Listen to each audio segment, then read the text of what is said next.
Hello, my YouTube family. How's everybody doing today? You like these AI photos? These are some beautiful pictures. You gotta love it. Anyways, today's topic is about the reality of growing tropical trees in colder environments than they should be in, where they require protection. And in this picture, you can see I'm in the middle of taking down my winter greenhouse, where I house certain trees like mangoes, avocados, bananas. I got some really sensitive ones like jackfruit and guanabana. Most of these are in pots. The mango is in the ground, the banana is in the ground, and I have one jackfruit in the ground. And the jackfruit probably took the biggest beating because this tree was about as tall as the structure itself before this winter. And we did have a couple nights where it got into the upper 20s. And even though this structure keeps everything a lot warmer, I never bothered a heat source this year, which previously I would run a sprinkler in there off my well water, which was like 70 degrees or so, steaming it out. You can see the pineapples, which I also have in the ground in there. They did very well, and they are mostly fruiting. Many of them are, you can see. There's the jackfruit. I had to cut it down to about knee high. You can see the piece there that I cut off. It's just completely freeze damaged. But if you look at the base, it has new growth about ready to come out. So I'm not giving up on this one. I'm just going to have to be more diligent with a heat source on the colder nights. Possibly even every night, but I might get into something that's more of a mist, because I think that would be the best for dispersing the heat in there using well water. With the cold weather, stuff like bananas, I have success with bananas, but they don't ripen. Like, it takes them forever to ripen. You can see a papaya there, taking off a few leaves. I just started raising tilapia, and I'm just giving them different food sources. They seem to like algae the best. But anyways, I'm coming over here to the banana trees. Right there is in a pot a guava. Those seem to do well with minimal protection, but they do need protection. That's a guanabana. It's coming back. It's starting to have some little growth, but they really took a beating because I wasn't diligent over keeping heat in there during the winter time. And this is all zone 9A, 8B, North Florida. I'm somewhere south of Jacksonville, north of Palatka by Green Cove. And wintertime does get cold. That's a key lime I have in a pot, and that's been a really good tree to have in a pot for citrus. The key lime is also a sensitive one. I have to keep that in the greenhouse.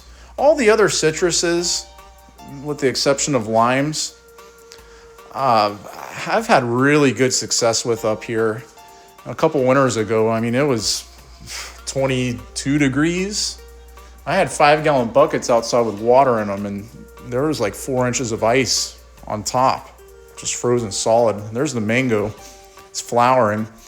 This is year 4 for it, and that's a grafted variety. I think it's called Seacrest. I'm probably going to get mangoes this year. I did get a couple last year, but they dropped. That's one of the lime trees I actually had during that freeze I just mentioned about a couple years ago, and I had to cut it all the way down to, luckily I still got the graft, and it re-shot up, and I've been taking care of it in a pot. I dug it out of the ground, and look at it. It's loaded with limes. I'm assuming that's the typical grocery store lime, the Persian lime. And yeah, we're going to move on to potted citrus here. Just a bunch of grafts and stuff that I have. All these citruses, none of these were purchased. Every one of these you see in these pots, I have grafted from mama trees. And they are all flowering and doing very well. The soil I make, Minimal effort, really.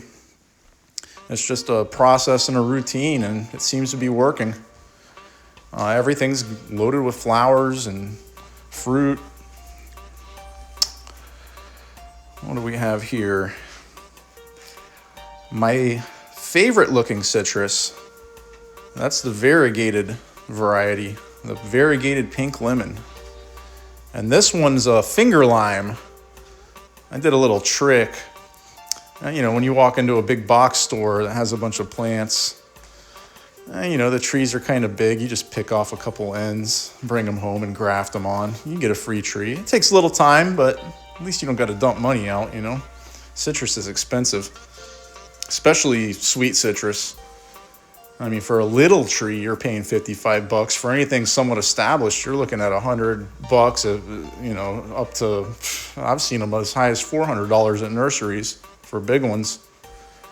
But I don't know, I feel like the smaller trees, they do better over time because they just adapt to where they're at and they have less issues, the ones that I've had from grafts. This is the papaya forest that I had.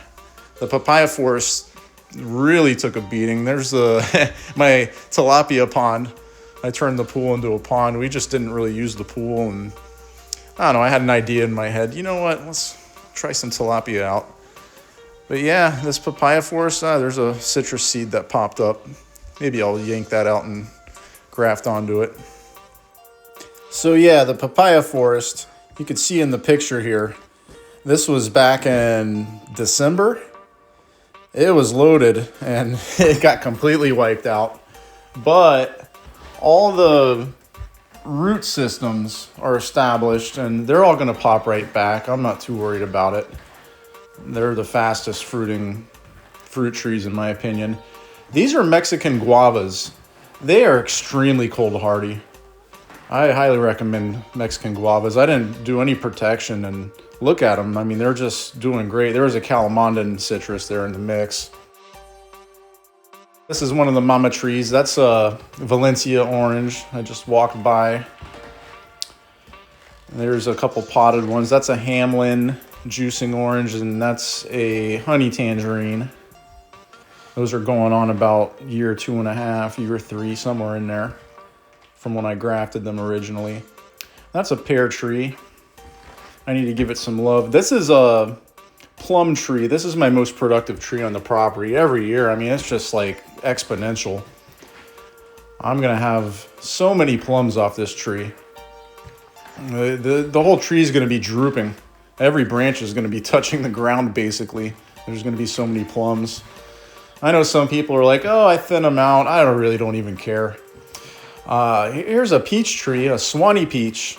It's waking up, and hopefully I actually get peaches this year out of it. I had fruit drops last year, so we'll see what happens, but it's looking pretty good. Well, anyways, this is my video today about the realities of growing tropical trees in colder environments. Of course, when the seasons change, it doesn't matter because North Florida is, I guess you could say it's hotter than South Florida. You know, I had a guy tell me when I was moving up here, why would you want to move up there? It's winters are cold and summers are hot. I'm like, what do you mean summers are hot? I'm from Miami. It's always hot. Well, it's like 3 degrees or so on average hotter each day in summertime than it is in South Florida, for example. So I guess that's a valid point. But wintertime, whew, you're basically in Georgia up here. So yeah, well, I'll catch you guys on the next one. Take care.